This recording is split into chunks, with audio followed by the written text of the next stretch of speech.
Hello everyone, it is time for Hemet Nesignwary. Of course, he is the guy that gives us the quest to do some real World of Warcraft monster hunting. Always exciting, always fun to do his quests, where he has us track down some game and kill them, which includes the local wildlife and even some big time, big elite monsters roaming around this area. So we have Huntmaster Volka, we have Tracker Burke looking real elegant, of course Mr. Nesingwary and Eric the Aloof. I'm pretty sure this is a reference to something, I'm just not sure what it is yet. We also have Headhunter Joe, just kinda out to the side, doing his own thing now. Seems kinda suspicious. But anyways, here is the Hunter's board. As you see, this is where we'll be getting the quest to hunt down some of these elite dinosaurs out here. And all of them suggest that you have at least 3 players to do these quests, but honestly, you only need 2. Maybe you can even solo it if you have the willpower for it. So our first quest is to hunt down some of these guys, these Ankylodons. They're pretty cool, you know. Pretty cool dinosaur to look at. Pretty sure you could tame them as a hunter and get a cool pet. As you see these guys here, gonna go down pretty quickly as I pull all of them in a big group. Drop an arrow to hold them down in place and call down the Stampede, which you can see does incredible damage. Takes them down very quickly. Saw multiple crits from like 3,600 a bunch of times and very consistently. Always fun to take them down in a large pack like this. And of course, as we continue our monster hunting, we finally come encounter with the king of the jungle, in a sense. This big dinosaur, not a lion, but a dinosaur, right? He's roaming this land like it's the prehistoric times. And of course, I pull him away from any more potential danger, and then I send in the pet, just so we don't pull in all those guys down there. But luckily, as you saw, there's an orc huntress over here who happens to be doing the same quest I am. And luckily, we kind of went through everything together. We took down all these elites and we killed all these local wildlife just roaming about. And we did a good job, as you can see. This guy is pretty tough. Of course, he's an elite, so he has a very large health pool. But it's super easy as a hunter because, of course, the pets, they're very helpful. You know, we have the DPS and a tank spec. Of course, this turtle that you see here is spec'd under the tank.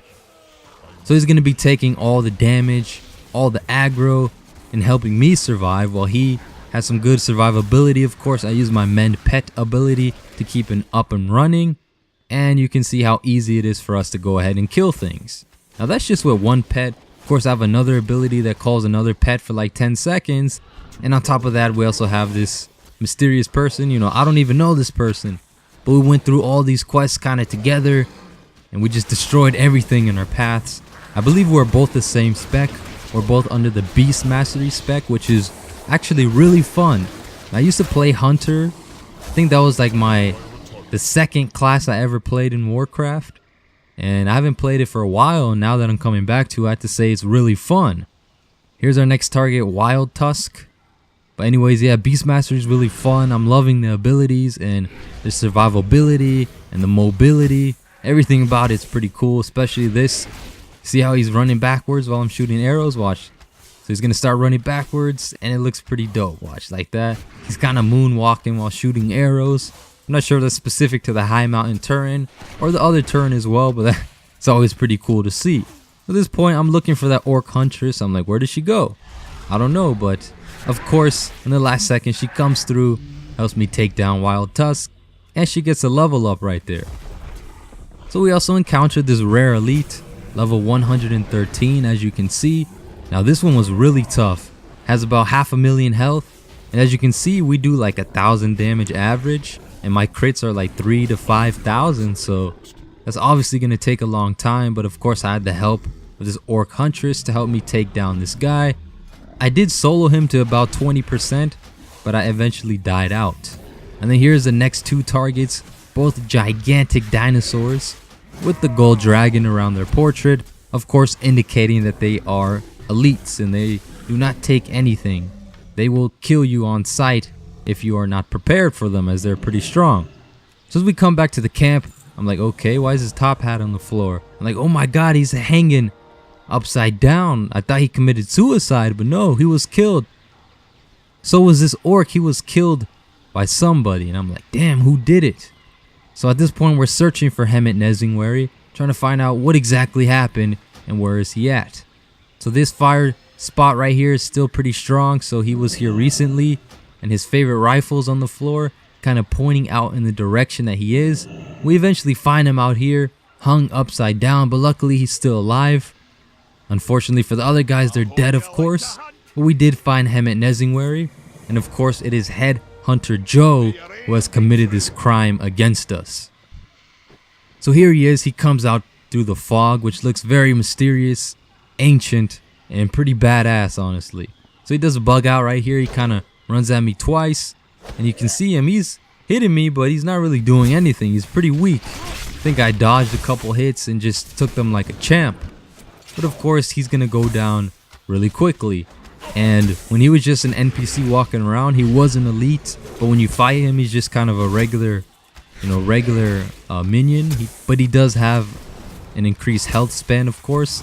But he's just a joke to really take down. He's nothing really. He goes down, collect his gold, and then when you complete the quest, it's time for a blue item, right? So I get a nice upgrade on my bow.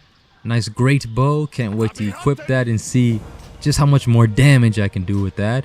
And of course, as you saw right there, I hit level 111, and I'm going to equip this bow that looks exactly the same, just a different coloration there. But I do have to say that the quests, they're pretty fun, but I guess the progression in terms of leveling is kind of slow. As you see, I did a bunch of quests and it didn't give me too much experience, so it's kind of a slow paced movement, at least for the beta, that is. I'm not sure how it's going to be when it launches. So there's this rare elite over here, of course. But the thing is, the companion's level 113. But she, the humanoid, this troll right here, she is level unknown. Pretty sure she's like level 120 or something. So she takes down my turtle in 3 hits. And of course, I'm going to die. But anyways, thanks for watching my video. Give me a thumbs up and sub if you enjoyed this video. I hope to see you guys in the next one.